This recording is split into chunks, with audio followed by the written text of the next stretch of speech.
Dave, what's happening? How are you? I'm doing well, Jeff. How are you? I'm okay. I want to get into this thing with the Sixers. It seems to be this never-ending drama from Joel Embiid. They can't get out of the second round. When you look back at this entire, I want to say run for the last decade plus, do you think the way they approached the rebuild, do you consider it a failure, or would you not go that drastic with it? Well, I guess because it hasn't finished yet, I will not give the F stamp on the document, but it's trending in that direction. Obviously, what Sam Hinkie did was so extreme, but the light at the end of the tunnel was supposed to be a sustainable model of a perennial championship contender. And I understand that Hinkie's vision was had the plug pulled on it early, but even so, to endure, which I had a problem with as a former Sixers fan growing up, to put What your do you mean fan base through former? that. What do you mean Well, former? I've been covering the NBA for 21 I years know, now. I know. I kind of had to put the Sixers fandom on the shelf. My little brother Jeff, he carries the torch for all of our family with the Sixers fandom. I get texts about the team all the time, but I think to put the fan base through something like that, and then on the back end, you don't even get a conference finals appearance out of it, it would be trending towards a failure. Now, that said, if by some grace of the man above, the Sixers can get into the playoffs and Joel Embiid can be healthy for 25 games with the growth of Tyrese Maxey, with the great sensational rookie VJ Edgecombe, perhaps even with a healthy Paul George, who looked somewhat a version of himself when he came back to the court this week. Maybe that's why we gotta have the jury still out, and the Eastern Conference is kind of there to be had this spring. I look at this and it just feels like Groundhog's Day. I mean, Embiid's been out the last, what, 6 games. As we talk right now, it's the same thing. Is he playing? Is he not playing? Do they have chemistry with whatever group that they have? I mean, they've gone through all of it from Ben Simmons to Markel Fultz to, Jimmy Butler and James Harden and now Paul George. And they just never have this group that is just kind of going like this. And you look at the best teams in the NBA, they're all playing together. They have seasons together, I feel like. And you just don't have this drama just over and over. And I know it does make, in some way the perfect Philly story because there's always drama around the Philly teams. Yeah. Having said that, it just feels like it's Groundhog's Day. And I'm curious from your point of view, covering the league and having a feel for the league, is it that perspective on a national level as well that the Sixers are just this forgotten team that is just stuck in the mud? Well, I actually think because there's been this kind of repetition of tough luck or bad decision making over this era, I'm surprised that we're still in this era because most teams around the league are not given the gestation period where they're allowed to have multiple instances of bad luck or multiple instances of poor management and still kind of look the same. There has been rumblings about Daryl Morey's job security, about Nick Nurse's job security, yet they're still in place right now. And lo and behold, I mentioned Edgecombe, you're getting McCann back, and he was another bright spot in a lost season last year. They are not completely out of it. And I think maybe they could be if they are able to get this together. And I know that's a big if, but if they are able to get it together, if Joel Embiid is able to look like the MVP he once was, even if it's for a half a season plus a playoff run, then they will become an example of maybe this is why you should be patient versus pulling the plug and completely changing up the deck. What is your surprise level on the fact that they have not been able to get out of the second round? And what do you think the perspective is around the league that the Sixers, with so much talent, with Embiid, who, if you look at the stats, come on, like he's a Hall of Famer probably, even though, he's missed 400 games. But what do you think this view, if you just zoom out a little bit, I mean, are you surprised that they are just not a team that has been past the second round? I covered that Sixers Raptors series a few years back. I was worked for ESPN and doing Sports Center, and we would do a situation where as soon as the game ended, we'd go out onto the court with a camera crew and would be granted an interview with a player from the winning team for a couple questions live to tape on camera. And so I was staged right below the basket and Where looking to my Kawhi, left when Kawhi yeah. made the shot that bounced 4 times on the rim. I'm on the court. I'm interviewing Marc Gasol, and Joel Embiid's weeping, and Gasol's trying to comfort him before we go live. They were that close, right? And obviously, everyone would look back at it and say, "You decided to pay Tobias Harris versus Jimmy Butler, a terrible decision."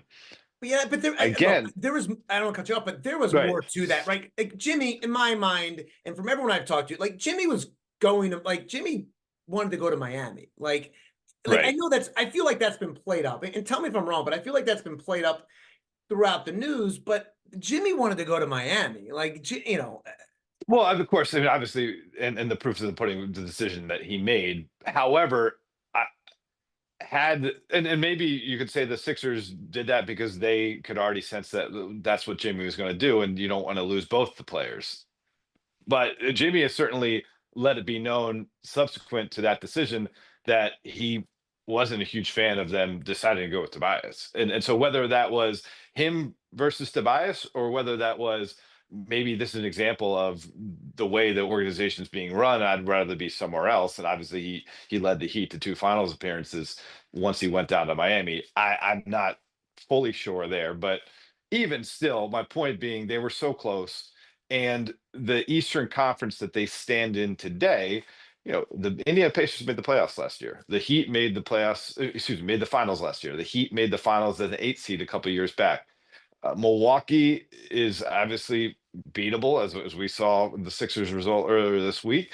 The Knicks are flawed. The Cavs are flawed. And so, they are still in the mix. It would not shock me if they made it to the Eastern Conference Finals this year. It also wouldn't shock me if they lost in the first round. And that's kind of the razor's edge they're on right now. And it will come down to whether, these role players like, Quentin Grimes, et cetera, will continue to be a bright spot the way they've shown. And especially they can still be that guy if and when Joel Embiid returns to form. would you be surprised if the Sixers were to trade Joel Embiid? Could you see that I'd be potentially more happening? surprised that they would find a trade partner Well, that was for my him. next question. I mean, Yeah. what would be the trade market for Joel? There's so much money still in the books for him and so many health concerns that I would have a hard time seeing it come to that unless there was a buyout agreement that would lead him to go to another team. But why would Joel Embiid be motivated to take a buyout when he has so many years guaranteed left on his deal? I mean, the thing that I love about the NBA in terms of the players' union, it has fought for the rights of its players to be paid guaranteed contracts, versus something like the NFL where it's a signing bonus and then the contract is kind of moot after that. I think that's great work by the NBPA to do that. However, on the back end of it, when you have some of these long deals and you have a player that could end up being a shell of what he once was, it kind of just becomes dead money on the shelf. And at the same time, I don't really blame Joel for not wanting to pursue a buyout. I mean, if it comes to that, Sure, if sure. you if it comes to Right. that, I'm covering the Lakers day to day this season. DeAndre Ayton is on the team right now. He gave up close to $30 million to be able to go to the Lakers, and now kind of a put up or show up or shut up type of season, right? So far it's looking good, but he had to sacrifice $30 million to give himself a chance to do that. I don't know that type of stuff to me, as someone who kind of more on the side of the players generally in these labor disputes. I don't think it's great for having a player to have to be kind of putting that moral quandary from a fan base or from a reporter base to you better do that. Right. You signed on the dotted line, the team willingly gave you that money. I just sense the frustration with Embiid that it just the overall, I feel like feeling around Embiid is we're just sick of it. And I understand that. And when I look at Embiid, and maybe this is just an eye test, that I look at him and he does not look like he is happy. Like he just does not have great body language. And I don't know, maybe that's just me and the way I view the situation. But when I watch him over the years, and I know it's been tough with the injuries and he's had stuff in his personal life, um, but when I look at Embiid, like I just don't see a guy that has it just doesn't seem like it's there. I mean, there's been, eating habit stories coming out and tardiness, Tyrese Maxey calling him out, according to, ESPN. When you look at it, just doesn't look like he has great body language. Do you think that's accurate, or would you say that is just maybe something that I see? No, I mean, listen, I'm not going to dismiss your observation. I do think it is chicken or the egg, though. Is he in a bad mood because of the situation he's in, or is it because he's injured and that takes a toll on Sure. someone, and it's really difficult to then get to a good mental space when your body's not cooperating and it's all happening while there are people like you and I who are literally employed to talk about the situation you're in. Like it's just kind of a stunted situation to be in, and to be in it over and over and over again. It's one thing to go through a season of injuries, and I've covered many players, and they'll look back at it and be like, man, that was the worst time. I was such a bad space. But Right. then to have it happen over and over and over again, I certainly have empathy for that situation. Also, though, this is a sport that is predicated on wins and losses, and it's pretty cutthroat at the end of the day. And I can understand um, folks that are so invested in a team as fans, and want them to succeed, and then see a guy who perhaps doesn't look all that happy to be there, and you wonder, is that having an effect on others? We watch, I mean, Tyrese Maxey's smile jumps off the screen. Right. He seems to like relish every single breath that he takes. Right. Would you want the influence of a Joel Embiid around him, or is there a possibility to turn the page and hand the keys over to Maxey? Well, it feels like it's heading that direction. I mean, he scores a career high 54 the other night. I mean, he brings so much energy to the court, on and off the court. And one of the things that Maxi said earlier this season was, in the offseason, he texted the entire team, hey, I'm going to go work out at 6 a.m. if anyone wants to come by. And VJ Edgecombe, he said, basically was the only one that came by. And look, I don't want to read too much into that, because was Joel Embiid out of town, or were other guys out of Yeah, town? yeah. And so I don't want to just make a grand statement, because that's not fair. At the same time, there's so many things that have come into question with Joel's work ethic and things like that, and his eating habits and his weight and the injuries. And I understand he can't control all of it, but I just go, is it time to say, okay, Maxi is the guy? And look, whatever it takes to win, right? And is this team right now, the way it's constructed, going to make an NBA Finals run without Joel Embiid? I don't think that's the case. But No. when you look at the young guys, Edgecombe and Maxi, I mean, that appears to be, the future. Yeah, I mean, they're certainly the future. I do think if you look at the 2024 Olympics, the U.S. team's performance in Paris, Joel Embiid took on a vastly different role than he was accustomed to, leading the Sixers and being an MVP in the NBA. And he was very effective. And Right. maybe that is an example of, if he can get to a baseline of health, he wouldn't necessarily have to take the same role and still be very effective. I mean, really, just defensively, the amount of space he takes up, his ability to be a weak side defender and protect the rim, even because he's so big, I don't think he necessarily needs as much of a quick burst or as much of his leaping ability that may have atrophied with this current injury situation. There's a scenario where he can still be like a huge piece and a leader without being the guy that he was before.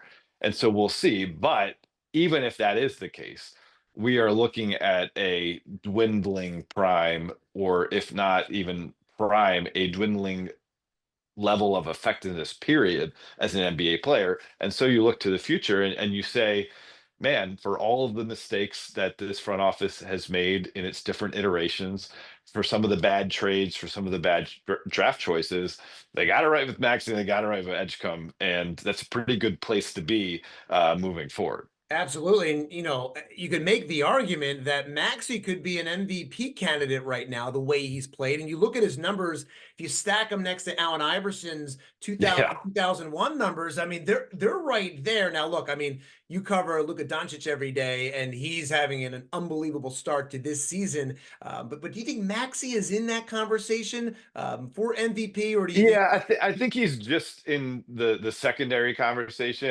It's hard to have a real candidacy for him in the same breath as you mentioned, Luca.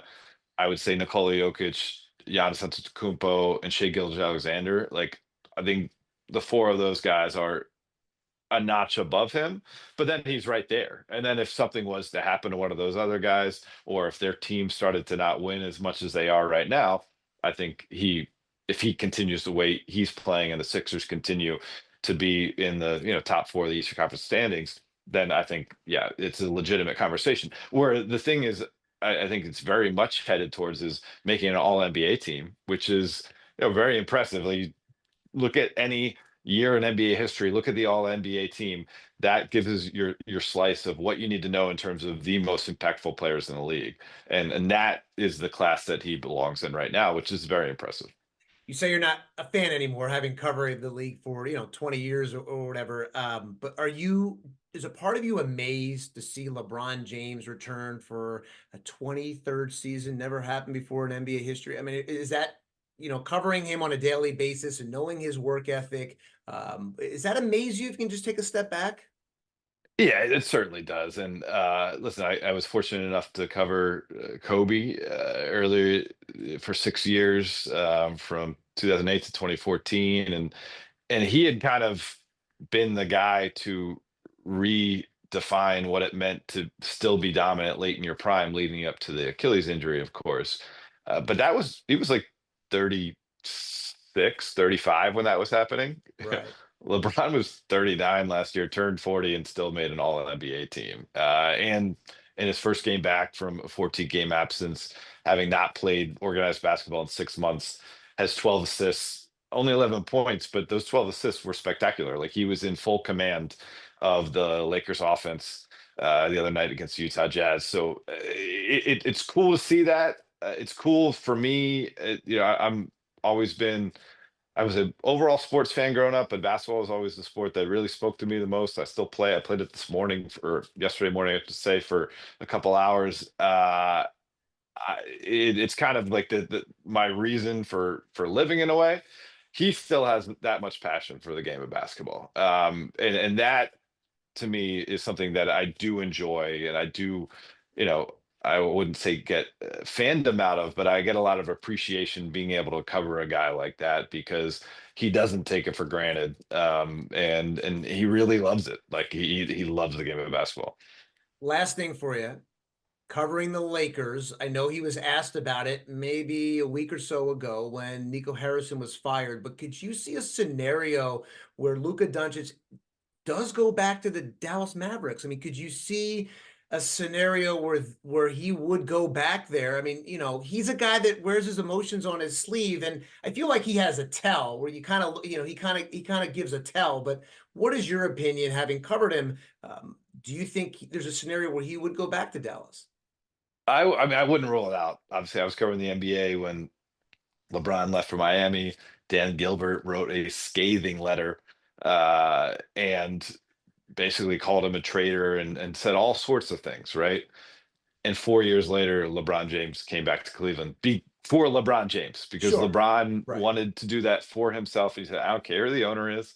I don't care the other scenario or the things that happened in the past." There's a quote that him and his friends and his like Rich Paul and Randy Mims and Maverick Carter, they used to kind of get them through that time period and make sense with what they were doing. They said this has to be about progress over pride. Yeah, his pride side said I would never play for that guy Dan Gilbert again, but the progress side of him said, there's still something left that I want to accomplish there, and perhaps Luka Doncic, who is much like LeBron, has loyalty as a main tenet of his personality. He has the same three friends in Slovenia that he's had since he was 10 years old, and they're his people. He may decide that before I walk away from the NBA, I want to go play for the fan base of Dallas again because there was unfinished business. I could see that. But it wouldn't be him returning to play to Dallas to play for Patrick Dumont.